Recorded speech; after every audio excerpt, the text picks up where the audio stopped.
Hey everybody, welcome back to the Fed Up Lefty. I'm Portland Steve. Let's get right at it because I am fed up. So Trump, of course, punked everybody with his fake announcement of getting arrested on Tuesday, which didn't happen, but this is why he did it. He was able to raise $1.5 million from his rubes so that he could fight his arrest that never happened. That's got to be some kind of fraud.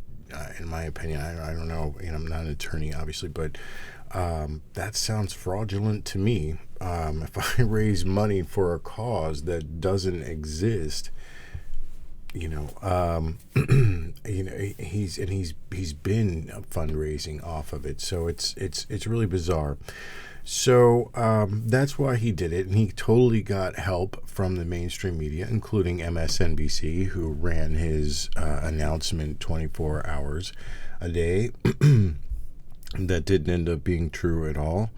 So he's been on a real tear. Like he's crossed the Rubicon. He's edging ever closer. He's a stochastic terrorist. He's a stochastic terrorist, not more than one. So he says it without saying it. Everything is implied. But the problem with trying to rally a civil war is you've got to say words. You've got to say words that are rally cries, and they have to be. And if you want a stronger response, you have to say stronger rallying cry words. So he edges ever closer to that line between implication and outright calling for it. So here is his latest one, and in a lot of ways, it's one of his worst posts ever. So Trump has two manners of speaking. When he's at Mar-a-Lago and he's just shooting a video for himself, it's like, why won't Bragg drop the case? Everybody says there's no crime here. I did nothing wrong. But when he's at his rallies, it's way more performative, and he's playing to the back seats, and he gets to really let it all hang out there. It was all made up by a convicted nut job with zero credibility. I mean, you should see this guy. She's just Michael Cohen's nuts, who has been disputed by highly respected professionals at every turn. Bragg refuses to stop, despite overwhelming evidence to the contrary. It's contrary, okay? Okay, there's contrary. It's contrary. He's a Soros-backed animal. Now, see, that's where I gotta stop with the funny, because Soros is, of course, a Jewish man, and Alvin Bragg is, of course, a black man who he is now likening to an animal. So Trump is just out saying it, that this black man is an animal who is owned by a Jewish man. This is as bad as it gets. It's a straight up dog whistle. It's not even a dog whistle anymore. It's just, hey, all my white supremacist terrorist, domestic terrorist people. Remember they had that "we are all domestic terrorists" at the CPAC thing? He's this close to just outright telling people to go in full-on revolution for him. His legal defense is inciting a civil war. It's not going to work. As we showed yesterday, he called for a protest and nobody showed up. Okay, so this is really bad. I mean, he's not going to inspire a civil war, but because they don't want to go to jail now. It worked as a deterrent, the January 6th convictions. What he is going to do is inspire these nut jobs, these lone wolf guys, who live in the van, like that one guy, Caesar, who sent all that, pipe bombs and whatever to CNN. Okay, so, and, all the rest is just crap. Bragg refuses to stop despite overwhelming evidence Trump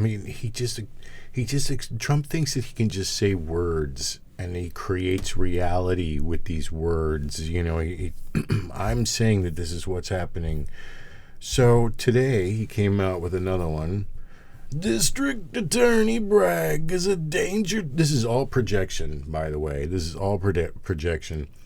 District Attorney Bragg is a danger to our country and should be removed immediately. along with the radical lunatic bomb thrower Jack Smith.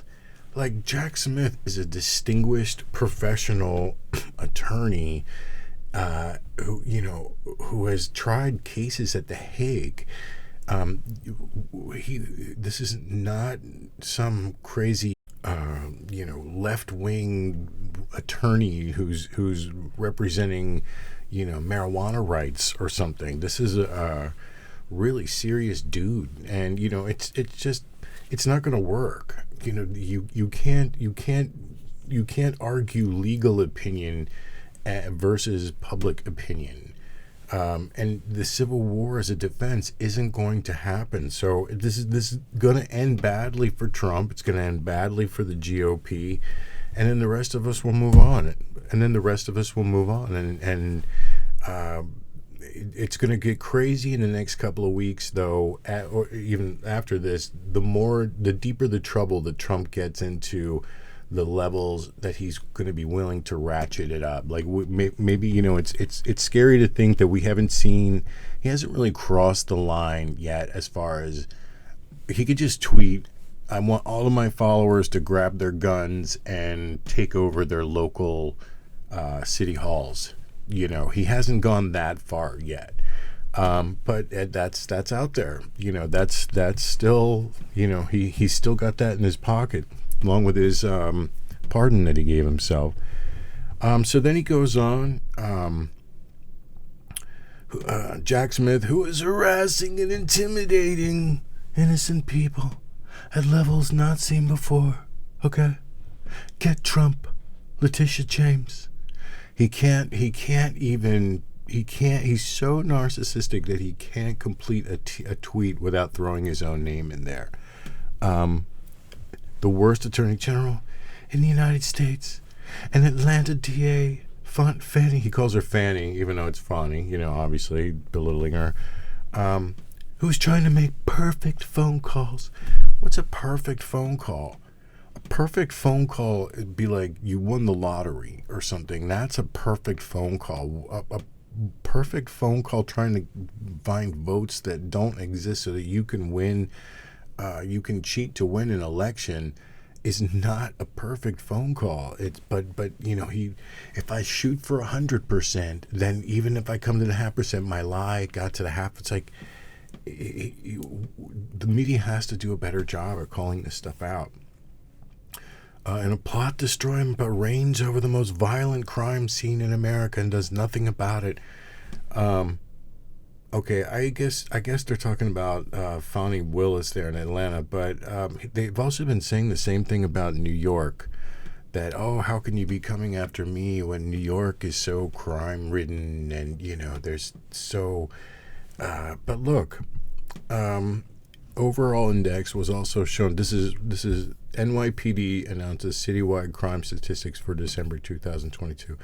This is the latest that's available data.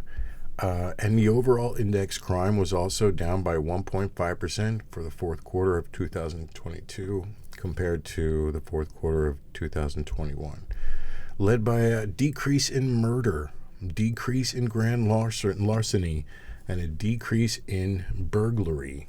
Down here is crime in NYC increasing.